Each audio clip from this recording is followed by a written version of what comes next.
आयुर्वेद में शहद को औषधीय गुणों के लिए जाना जाता है। वजन घटाने से लेकर और कई समस्याओं से छुटकारा पाने के लिए घरेलू नुस्खों के रूप में इसे अपनाया जाता है और शहद का बड़े स्तर पर प्रयोग किया जाता है। तो शहद में vitamin C, B, anti inflammatory और एंटीबैक्टीरियल प्रॉपर्टीज के साथ ही एंटीवायरल और एंटीऑक्सीडेंट्स गुण भी प्रचुर मात्रा में पाए जाते हैं और यही कारण है कि इसे स्वास्थ्य के लिए काफी फायदेमंद माना जाता है। लेकिन क्या सभी के लिए शहद का खाना फायदेमंद होता है? क्योंकि कुछ लोगों के लिए शहद नुकसानदायक भी हो सकता है। आइए जानते हैं डाइटिशियन शोभा कुमार से शहद खाने के फायदे और नुकसान क्या हैं। हेलो, नमस्ते, सत श्री अकाल। कैसे हैं आप सब? उम्मीद करता हूँ सबसे होंगे, सुरक्षित होंगे। मैं हूँ डाइटिशियन शोभा। आज हम बात करने आए हैं हनी के ऊपर। जी हाँ, शहद। किन लोगों को शहद खाना चाहिए, किन्हें नहीं खाना चाहिए? बहुत इजी सी चीज है। हम लोग बहुत टाइम सुनते आ रहे हैं, रात बहुत सदियों से चलता आ रहा है कि सुबह गर्म पानी पीजिए, उसमें थोड़ा सा शहद डालिए, ज्यादा तो नींबू निचोड़ लीजिए, नहीं तो अजवाइन डाल लीजिएगा, तो वेट लॉस आ ही जाएगा। अगर वो भी नहीं चल रहा है तो शायद कुछ गड़बड़ है हमारी बॉडी में हो गई है। तो उसके लिए क्या करना चाहिए? हमें वो भी नहीं खाना है। तो हमें लगता है कि अरे खाना खाना बंद कर दो, या खाना खाने के नाम पे से सैलड्स खा लो, उससे भी गाड़ी बढ़िया चल जाती है। एक तो आप इंटरमिटेंट फास्टिंग के लिए रेडी हो जाते हैं, या ऐसा कहा जाए ऑटोफेजी के लिए बॉडी रेडी हो जाती है और हमारा बॉडी प्रोफाइल बेटर हो जाता है। क्या इन सब चीजों में आपने नोटिस किया है कि आपने अपनी बॉडी को किया क्या? आपने बॉडी का वॉलंटली और इनवॉलंटरी एक्शंस को डिले कर दिया। कभी नोटिस किया है हमें राइट जाना या लेफ्ट हम भूल जाते हैं, पानी ग्लास उठाने जाते हैं या तो उठता नहीं है या हाथ कांप जाते हैं। या अगर ये सब चीजें बहुत बेटर होने लग गई हैं तो बॉडी का रिफ्लेक्स एक्शन है जो कंपैरेटिव स्लो होना शुरू हो जाता है। आइए इस चीज पर बात करें, क्या सच में शहद हमारे लिए बेनिफिशियल है या हमारे लिए नुकसानदायक है? तो सबसे पहले इसके बेनिफिट्स पे बात करते हैं। अगर आपको DM1 या DM2 है, दैट इज डायबिटिक मेलाइटिस 1 और डायबिटिक मेलाइटिस 2। टाइप 1 इज जब आपको पैदा होते सार ही शुगर है। टाइप 2 इज आपका लाइफस्टाइल डिसऑर्डर। लाइफस्टाइल डिसऑर्डर के साथ आप अलग अलग चीजें क्या काउंटर करते हैं, दैट इज अगर आपकी बॉडी का एक्सरसाइज रेशो नहीं है, आपका स्ट्रेस रेशो बहुत ज्यादा हायर है, आपका जंक इम्पैक्ट जो बहुत ज्यादा हायर है, और अब और आपको लगता है कि मुझे कुछ भी नहीं करना, एक शॉर्टकट मेथड अपनाइए और वो गाड़ी चल पड़ेगी। ऐसा नहीं है। अगर शॉर्टकट मेथड से सक्सेस मिलती हो तो मुझे लगता है हर किसी के पास बहुत बढ़िया शॉर्टकट है भूखा रहने का। लेकिन आपके बॉडी ऑर्गन्स पे जितना इम्पैक्ट आप क्रिएट कर जाते हैं, स्टार्वेशन से इम्पैक्ट जो क्रिएट कर जाते हैं, या रेगुलर रूटीन के खानों से आप जो इम्पैक्ट कर जाते हैं, उससे तो शायद हम रूबरू ही नहीं होते हैं। आइए इस चीज से बात करें, क्या सच में शहद बेनिफिशियल है या नुकसानदायक है? अगर आप बेनिफिट्स की हम बात करें, अगर डायबिटिक के पेशेंट्स को हम ये बोल सकते हैं आप शहद ले सकते हैं, तो इसमें अब ये भी नेक्स्ट क्वेश्चन आ जाता है जो पेशेंट्स आमतौर पे पूछते हैं, मैम फिर शक्कर क्यों नहीं ले सकते, हम देसी खांड क्यों नहीं ले सकते? शक्कर और देसी खांड वो लोग ले सकते हैं जो उनका जो HbA1c है, दैट इज 6.1 से लेके 6.9 के बीच में है। अगर आप 9 के बजाय अगर 7 को टच कर रहे हैं या आप 8 को भी टच कर रहे हैं, तो आपका जो ग्लाइसेमिक लोड है वो कंपैरेटिव हायर है बॉडी का। तो देसी खांड या उस टाइम पे शक्कर लेना आपके लिए बेनिफिशियल नहीं है, क्योंकि इसमें एंटी इन्फ्लेमेटरी बॉडीज हैं।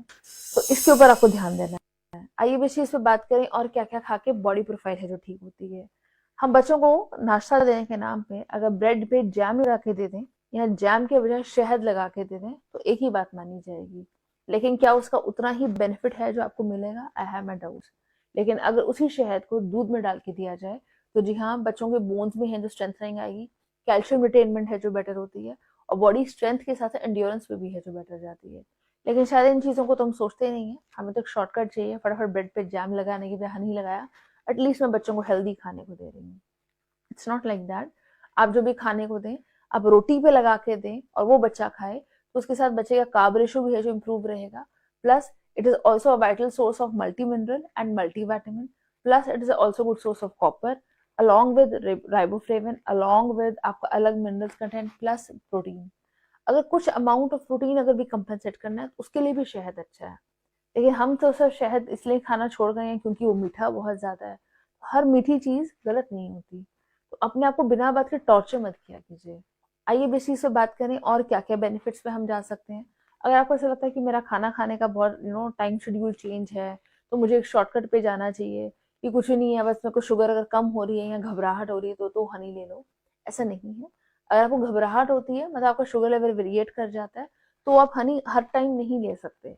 जैसे कि अगर कफ कोल्ड ज्यादा है तो हनी लीजिए, तो आपकी कंजेशन होनी कम हो जाएगी। लेकिन अगर आपको तब लें अगर ल्यूकवार्म वाटर में, आप नॉर्मल हनी खाइए, कंजेशन हायर आ जाएगी। It is always according to your regional temperature.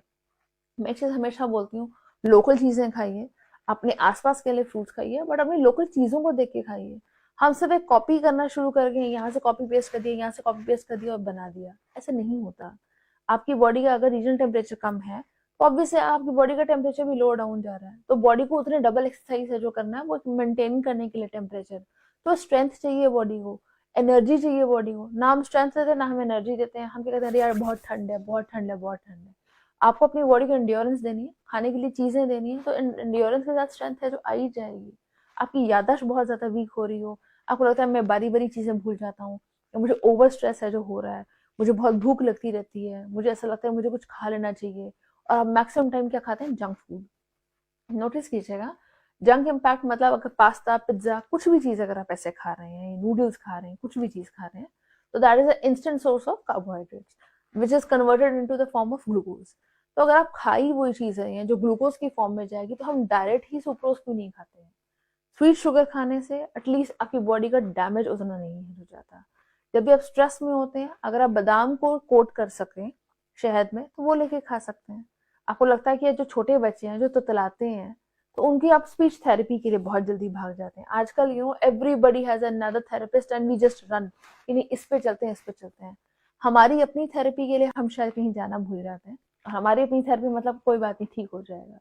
जब भी अगर बच्चा बहुत ज्यादा ततला रहा होता है तो भी उसको हम शहद ही है जो डिप करके देते हैं, then again coated with almonds. एक दिन आलमंड्स और एक दिन वॉलनट्स खिला के देखिएगा, बच्चों का बोन स्ट्रेंथ, बच्चों का चिड़चिड़ापन प्लस उनकी स्पीच बहुत ज्यादा इंप्रूव है जो हो जाती है। आइए अब लास्ट पे बात करते हैं वेट लॉस रिजिम के लिए, क्योंकि अगर डाइटिशियन आई और बोल के जाएगी और डाइटिशियन वेट लॉस पे नहीं बोलेगी तो शायद गलत हो जाएगा। अगर आपके वहां पे बहुत ज्यादा ठंड ना हो तो आप नॉर्मल टेम्परेचर पे, रूम टेम्परेचर पे शहद है जो ले सकते हैं। लेकिन जहाँ रीजन टेम्परेचर में बहुत ज्यादा ठंड है, नॉर्मल टेम्परेचर मत लीजिए। अगर आप नॉर्मल वाला शहद लेंगे तो आपकी बॉडी गेनिंग पे जाएगी, रिडक्शन पे नहीं जाएगी। इसलिए खाना खाइए, खुश रहिए, एंड अबव ऑल हर एक चीज छोटी सी चीजों पर डिसाइड नहीं करते, क्योंकि मैंने कल से खाना खाना बंद कर देना है, या मैंने सिर्फ आज से अपना न्यू ईयर आ रहा है रेजोल्यूशन उठाने हैं। बहुत लोग रेजोल्यूशन बनाते हैं कि मैं नए साल में ये सब कर जाऊंगा, शायद पूरा बहुत कम लोग हैं जो कर पाते हैं। बहुत लोग जिम के भी हैं जो बहुत वो लेते हैं कि हम एक साल की मेंबरशिप है जो लेने वाले हैं, पर फिर भी हम सब छोड़ जाते हैं। तो कोशिश कीजिए अपने आप को प्रायोरिटाइज करने की। हम अपनी प्रायोरिटीज को छोड़ के सारी दुनिया की प्रायोरिटीज को उठा जाते हैं, तो वो नहीं करना चाहिए। कन्फ्यूजन्स बहुत होती हैं, मैं ये नहीं मानती है, मैं ये नहीं बोलती कि कन्फ्यूजन्स नहीं होती, हर एक बंदा बहुत क्लैरिटी पे चलता है। शायद अगर मैं यहाँ बोलने आती हूँ तो कुछ ना कुछ थॉट्स हैं जो दिल में और दिमाग में चल रहे होते हैं, और ये उथा बदल हमेशा चलती रहती है। पर जब भी वो काम करें स्थिर दिमाग से कीजिए। ये नहीं है कि आप बस एक अपने थॉट में आ गए और मुझे ये करना है, जोश में आ गए, मुझे ऐसे करना है, मुझे वैसे करना है। वो चीज कीजिए जो आपको अच्छा लगे, वो चीज कीजिए जो आपको खुशी दे, एंड अबव ऑल आपको एक स्माइल लेके जाए फेस पे। अगर फेस पे स्माइल ही नहीं आएगी तो क्या फील करोगे। इसलिए खुश रहिए, मुस्कुराते रहिए और एंजॉय कीजिए अपनी। Thank you so much for joining in.